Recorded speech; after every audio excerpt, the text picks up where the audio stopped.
dos anos 70 e 80 nos Estados Unidos. Você lembra do Jim Bakker e da Tammy Bakker? Eu os conheci em 1981. Aí aumenta o som agora, por favor. Era o PTL, Praise the Lord. Isso aí, eu os conheci no auge deles. E eles, meu Deus, entraram no esquema da super teologia da prosperidade, tons de dinheiro. E aí era uma coisa de ganância mesmo. Esse cara morou no Brasil, foi missionário aqui no Brasil Central, você sabia? Quando era jovem, o Jim Bakker.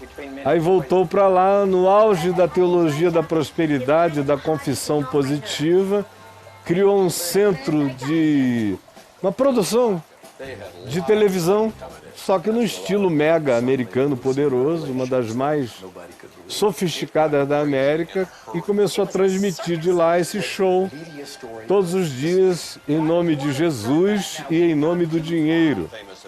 E aí começaram as histórias de infidelidade para lá e para cá. Todos esses caras que estão falando aí são repórteres respeitadíssimos nos Estados Unidos, como o Ted Koppel. E eu os assisti crescerem até a ruína. Foi quando Jim Bakker foi preso. Já tinha havido um monte de escândalos, ela traía muito a ele, e ele muito a ela. E eles não paravam de fazer esse show televisionado. Aí vieram dizer que ele tinha tido um breakdown, uma quebra, uma falência emocional. Não, a falência foi de caráter mesmo. E ele passou 4 anos na cadeia. E teve que devolver milhões de dólares ao governo americano, porque sob o pretexto de ser igreja, eles faziam o que acontece aqui aos montes no Brasil, que é lavagem de dinheiro para todo lado, não declaração de impostos, evasão de divisas. Agora são eles. Enquanto a isso tudo, o que aconteceu é que ele foi para a cadeia e ela se casou com o melhor amigo dele. Enquanto ele estava preso, Jim Bakker. Olha o Ted Koppel falando a respeito.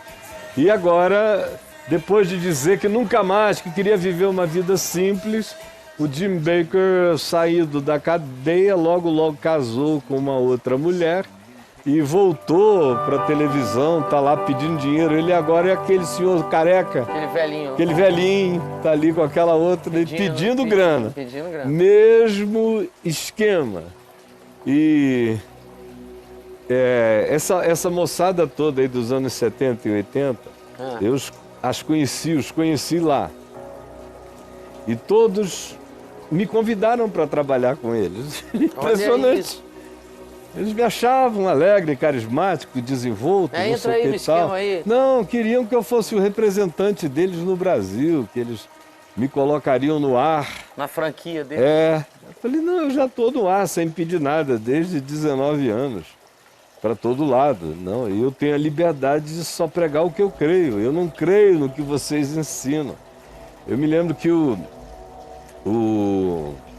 Pat Robertson tentou fazer uma gozação comigo uma vez, porque ele tinha me convidado para apresentar o programa dele no Brasil, na América Latina. E eu disse não. O Clube 700 Club, que existe há muitos anos. Clube dos 700? Clube 700. Clube 700. E eu falei que não, mas que eu poderia ajudá-lo a botar o programa dele aqui no Brasil. Mas eu botar a cara e dizer que eu tinha alguma coisa a ver com o que ele pregava e ensinava, eu não queria, porque eu concordava com poucas coisas do que ele pregava. Meu único acordo era o fato de que Jesus salvava. No mais, eu não concordava com ele em nada. Ele era alinhadíssimo e é republicano daqueles radicais. Hoje ele está fechadaço com o Trump, com todas essas políticas que eu desde garoto aborreci na minha alma, e não era por causa de nenhuma ideologia, era por causa do evangelho em mim. Então ele fez essa gozação, Pat Robertson. Disse, você não quer aparecer porque você é o revolucionário evangelista latino-americano que não quer aparecer junto desse americano conservador, não sei o que e tal. Eu falei, não, porque o Billy Graham é americano do sul, razoavelmente conservador, e eu tenho a maior alegria de dizer que o amo e o respeito e ando com ele. Eu não concordo com as suas posições, com as suas escolhas políticas para a terra. Um cara que era anti-meio ambiente desde sempre, um sujeito que era pró tudo que fosse radicalização para a direita. Eu não gosto de radicalização para nenhum polo. Para lugar nenhum. A sociedade só se equilibra andando equilibradamente, senão ela se inimiza de si mesma, se torna autofágica. Então, é uma pena. E ele está aí, voltando. Eu vi há uns anos atrás nos Estados Unidos, ele já estava assim idoso, calvo, quase não o reconheci. Se na TV não tivesse aparecido o nome dele, Jim Bakker. Só teria demorado um pouco mais, talvez o tom de voz viesse a reconhecer. Mas esses televangelistas dos anos 70, 80, 90, quase todos eles caíram em ruína, ou foram presos, ou foram descobertos nos bacanais que faziam, ou foram apanhados nas grandes evasões de impostos e lavagem de dinheiro e coisa do gênero. Muito pouca gente ficou em pé, e os que ainda insistem por aí são pessoas totalmente desconsideradas por quem tem um mínimo de integridade pessoal e memória histórica. Caio, duas perguntas acerca desse assunto. Quanto tempo durou a saga desse casal aí? Do Jimmy e da Tammy Bakker? Eles começaram a bombar até a prisão dele. Eles começaram quase juntos, um pouco depois do Pat Robertson. Pat Robertson é um dos pioneiros. E o Pat Robertson, o Oral Roberts, esse pessoal veio um pouco antes. Mas eu diria o seguinte, deve ter sido aí por 75 até 80, eu acho que o Jimmy foi preso no dia que eu cheguei, ou na semana que eu cheguei, na casa do Leighton Ford, para fazer uma visita a ele. De lá e a casa do Billy Graham. Era 1908, julho de 88. Então, tipo 14. Ele foi preso ali, naquelas imediações. Estava na cadeia, eu me lembro do Leighton me contando detalhes. O Leighton conheceu, era mais velho do que o Jimmy, conheceu o Jimmy desde que o Jimmy era garoto, menino. Viu acontecer e tinha aquela angústia compassiva, sabe? Sabia que estava tudo errado ali, mas não deixava de ter aquela compaixão de alguém que ele viu jovenzinho e que se esfolou todo, fez as piores escolhas e acabou na cadeia por um período longo, 4 anos, sem sair, por um cara que vivia naquele histrionismo dele. Eu li o livro dele, I Was Wrong. Ele escreveu um livro legal na cadeia. Quando ele voltou, ele manteve uma vida mais ou menos equilibrada, uns 3, 4 anos, aí não aguentou e voltou de novo para o circo. Mas o livro I Was Wrong é um bom livro. Pena que ele não viveu para sustentar a consciência que no livro ele diz que tem e que é a consciência do Evangelho. Você veja como o cara faz a coisa contra o Evangelho sabendo que está errado. Sabendo que está errado. E o Billy Graham morreu, né? Morreu outro dia, aí eu falei aqui. A gente acompanhou aqui, você até mostrou. Depois da morte do Billy Graham, sobrou alguém lá nos Estados Unidos que sobrou, mas prega não um evangelho responsável? Sobrou, mas não com aquele alcance que outros tiveram. Então, claro, em todo lugar sempre tem gente séria, gente de Deus, mas sem aquela repercussão positiva e ampla.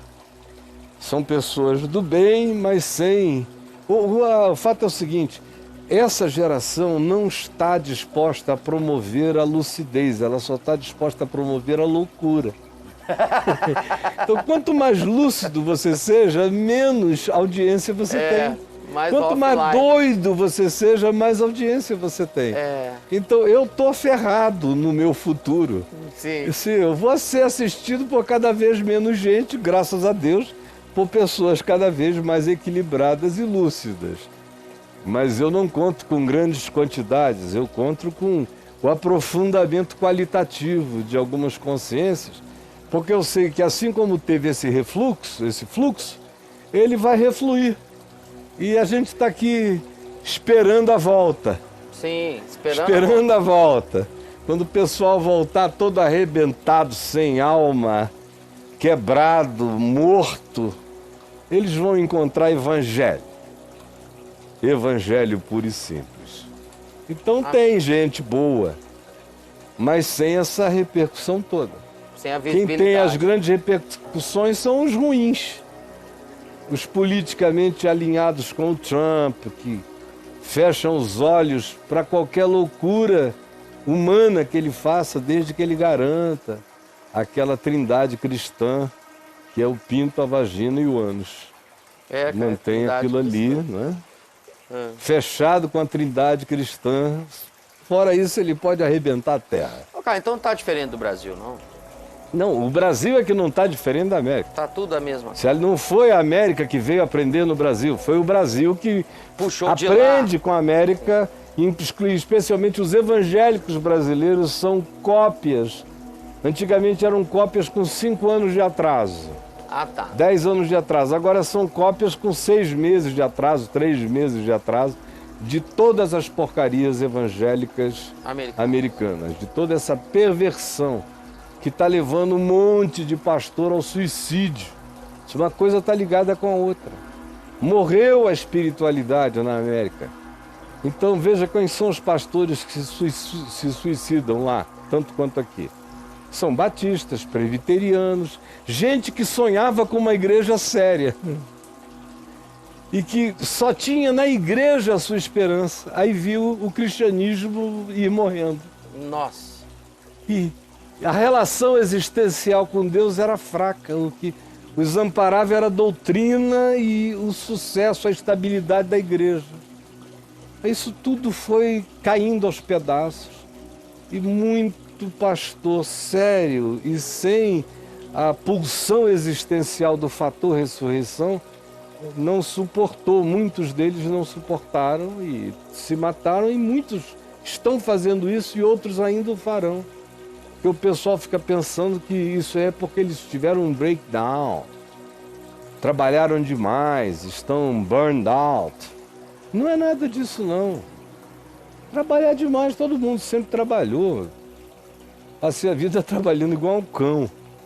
Mas não é isso. Se você tem alegria existencial, se você transcende na vida eterna todo dia, você vai adiante. Você tem dias depressivos, mas você rasga, abre os mares com a vara da palavra e segue adiante. Vai embora, não é? vai embora. Santa Corja que levanta e anda.